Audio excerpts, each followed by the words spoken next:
Hello മക്കളെ, welcome back to Rans learning portal. ഞാൻ നിങ്ങളുടെ സ്വന്തം ഷാഫിസാറാണ്.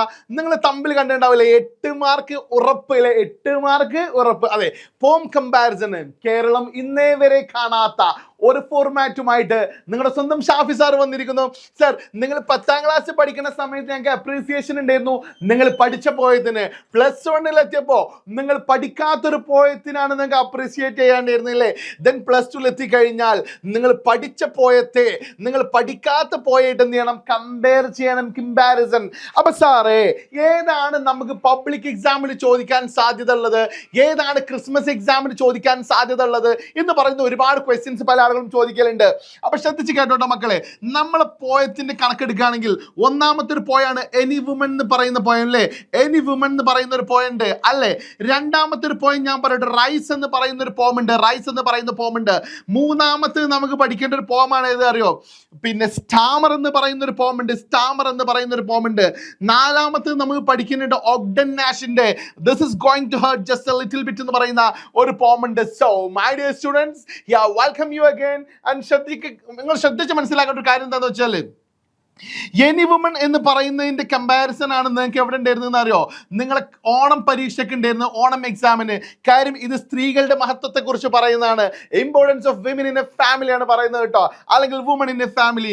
അടുത്തത് റൈസ് എന്ന് പറയുന്ന ഈ ഒരു കവിത നമ്മുടെ ഫുഡ് ക്രോപ്സും ക്യാഷ് ക്രോപ്സും തമ്മിലുള്ള വ്യത്യാസങ്ങളും, ആ ക്യാഷ് ക്രോപ്സിലെ അത് ഫുഡ് ക്രോപ്സിന് പകരം വന്നപ്പോൾ നമ്മുടെ സൊസൈറ്റിയിൽ ഉണ്ടായിട്ടുള്ള ചേഞ്ചുകളെ കുറിച്ച് പറയുന്ന ഇറ്റ്സ് എ റെലവെന്റ് പോയാണ് കേട്ടോ. ഒരു റെലവെന്റ് ആയിട്ടുള്ള ഒരു പോയാണ് ഈ പോയം എന്ന് പറയുന്നത്, റൈസ് എന്ന് പറയുന്നത്.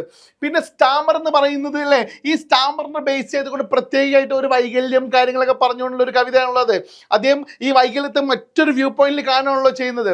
ഇതിനെ ബേസ് ചെയ്തതിന് പോയം കമ്പാരിസൺ പൊതുവെ ചോദിക്കലില്ല. ഓഗ്ഡൻ നാഷിന്റെ പ്രത്യേകിച്ച് ഒരു കഴമ്പില്ലാത്തൊരു കവിതയാണ്. മൂപ്പരെന്ത് ചെയ്യാണ്, ആളുകളെ ഒരു പേടിപ്പിക്കുന്ന ഒരു കവിതയാണ് കേട്ടോ. അത് നിങ്ങൾ 5th യൂണിറ്റ് ഒന്നും സ്കൂളിൽ എടുത്തിട്ടുണ്ടാവില്ല, ഇപ്പൊ അല്ലേ ക്രിസ്മസ് എക്സാമിന് എടുത്തിട്ടുണ്ടാവില്ല. അപ്പൊ നമുക്ക് ഈ പിന്നെ ഓണം എക്സാമിന് ഇത് ചോദിച്ചിട്ടുണ്ടെങ്കിൽ നമ്മളെ മോഡൽ ഈ ക്രിസ്മസ് എക്സാമിന് ചോദിക്കൽ ഏതാണ്? റൈസ് എന്ന് പറയുന്ന കവിതയാണ് കേട്ടോ. സാർ, അങ്ങനെയാണെങ്കിൽ അതിനെങ്ങനെയാണ് കമ്പാരിസൺ കൊടുക്കുക?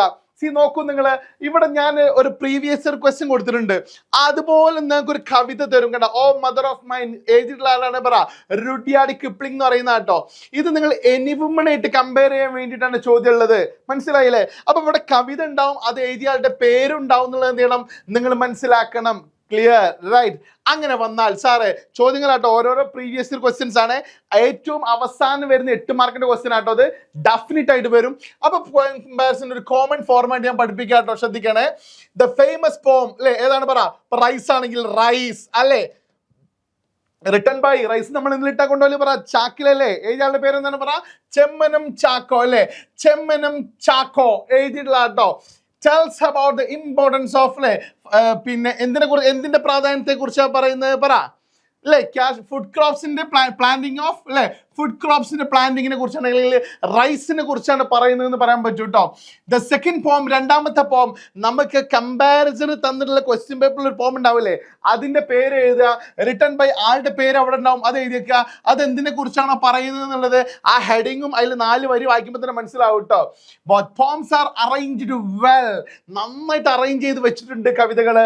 And writers try to make their creations attractive അല്ലേ?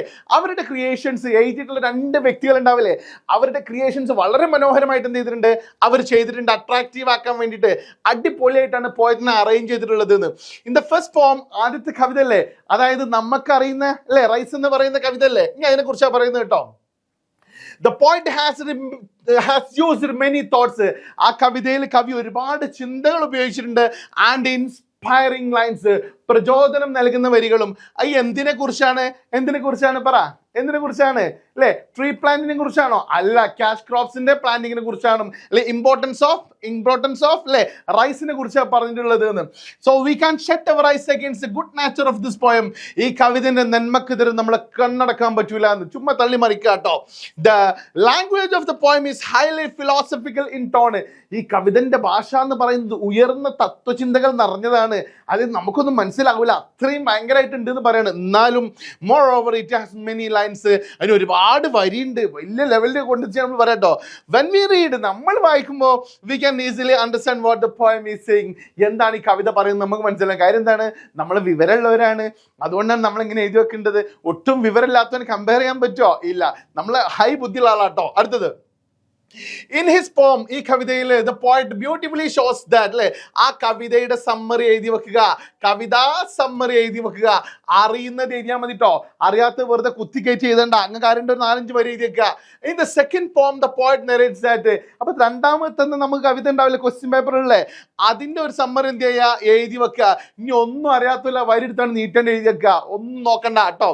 അടുത്തത്, rhyming scheme of the poem. അപ്പൊ സാറേ നമ്മൾ പഠിച്ചിട്ടതാണോ അല്ല നമ്മളെ ക്വസ്റ്റ്യൻ പേപ്പറിൽ ഉള്ളതാണോ? പഠിച്ചിട്ട് നമുക്ക് കാണാണ്ട് അറിയില്ലല്ലോ, നമ്മളത് അപ്പം തന്നെ വിട്ട് കളഞ്ഞില്ലേ. അപ്പൊ പിന്നെ എന്ത് ചെയ്യണം, അതിൽ തന്നിട്ടുള്ള ക്വസ്റ്റ്യൻ പേപ്പറിൽ തന്നിട്ടുള്ള റൈമിംഗ് സ്കീം എന്ത് ചെയ്യുക, അവിടെ എഴുതുക.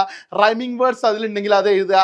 Then we can see some poetic device ഉണ്ടെങ്കിൽ, മെറ്റഫർ അലിട്രേഷൻ ഒക്കെ ഉണ്ടാവില്ലേ, അലിട്രേഷൻ മെറ്റഫർ അസുറൻസ് ഒക്കെ എന്ത് ചെയ്യുക, എഴുതി വെക്കുക. പേഴ്സോണിഫിക്കേഷൻ ഉണ്ടോ നോക്കുക, ഉണ്ടെങ്കിൽ എഴുതാൻ മതി കേട്ടോ. ഇല്ലെങ്കിൽ അതൊക്കെ ഉണ്ട് എന്നൊക്കെ പറഞ്ഞ് എൻറിച്ച്ഡ് ആണെന്നൊക്കെ പറഞ്ഞിട്ട് എഴുതി വെച്ചാൽ മതി കേട്ടോ. അടുത്തത്, rich add a special beauty to this poem. അത് അല്ലെങ്കിൽ all poetic devices add a special beauty to this poem എന്ന് എഴുതി വെച്ചാൽ മതി, നോക്കാൻ അറിയാത്ത ആളുകൾ ശ്രദ്ധിക്കുക. അടുത്തത്, the poem is really rich with wonderful images. ഈ കവിത ഒരുപാട് ഇമേജുകൾ കൊണ്ട് സമ്പന്നമാണ്, സച്ച് ആസ് വിഷ്വൽ ഇമേജ്, അല്ലേ. അപ്പൊ നമുക്ക് കാണാൻ പറ്റുന്ന എന്തെങ്കിലും സാധനം ഉണ്ടാവും നോക്കുക, അതെടുത്ത് എഴുതി വെക്കുക. ഓഡിറ്ററി ഇമേജ് എന്ന് പറഞ്ഞാൽ കേൾക്കാൻ പറ്റുന്നത്, എന്തെങ്കിലും നിങ്ങൾക്ക് കണക്ട് ചെയ്യാൻ പറ്റുന്നുണ്ടെങ്കിൽ അതെടുത്ത് എഴുതി വെക്കുക കേട്ടോ. Then final paragraph in short. അതെന്താണ് സാർ ഇത്രയും കൊണ്ടുപോകേണ്ടത്? കാര്യം 8 മാർക്ക് ഉണ്ട്, 8 മാർക്ക് കിട്ടാനാകണേ ഏറ്റവും ചുരുങ്ങിയത് ഇതൊരു പേജ് ആണെങ്കിൽ ആ പേജും അടുത്തൊരു പേജിന്റെ പകുതിയോ അല്ലെങ്കിൽ പകുതിയിലേറെ എഴുതി വെക്കേണ്ടി വരും. അപ്പൊ അത്യാവശ്യം കോണ്ടന്റ് വേണം എഴുതാൻ. ആ എഴുതൽ ഇങ്ങനെയാണ് കേട്ടോ, ശ്രദ്ധിച്ച് കേട്ടോളൂ.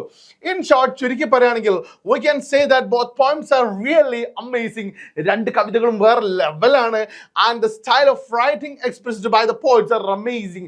2 കവികളും എഴുതി ഫലിപ്പിച്ചു വെക്കുന്ന രീതി ഉണ്ടാവൂലേ, അത് അമേസിംഗ് ആണെന്ന്. തള്ളി എന്ത് തള്ളാടാ ഈ തള്ളി, അല്ലേ. അടുത്ത നോക്കിക്കോളൂ, the language used in these 2 poems are simple. ഈ കവിത 2ൽ ഉപയോഗിച്ചുള്ള ലാംഗ്വേജ് വളരെ സിമ്പിൾ ആട്ടോ, നമുക്ക് അറിയാൻ എന്നാലും വേണ്ടി പറഞ്ഞേക്കാം കേട്ടോ. Easy to understand, പെട്ടെന്ന് മനസ്സിലാക്കാൻ പറ്റും. And the writers have used different kinds of imageries. കവികൾ വ്യത്യസ്തമായിട്ടുള്ള ഇമേജറീസ് ഉപയോഗിച്ചിട്ടുണ്ട്. ആൻഡ് ദ ലാംഗ്വേജ് എലമെന്റ്സ് ഉപയോഗിച്ചിട്ടുണ്ട്.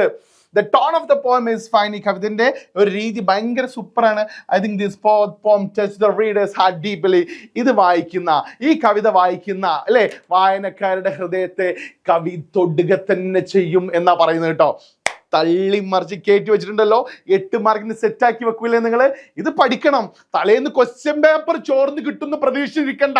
അങ്ങനെ ക്വസ്റ്റ്യൻ പേപ്പർ ചോർന്നു തന്നെയാണ് കൂട്ടിക്കോളൂ.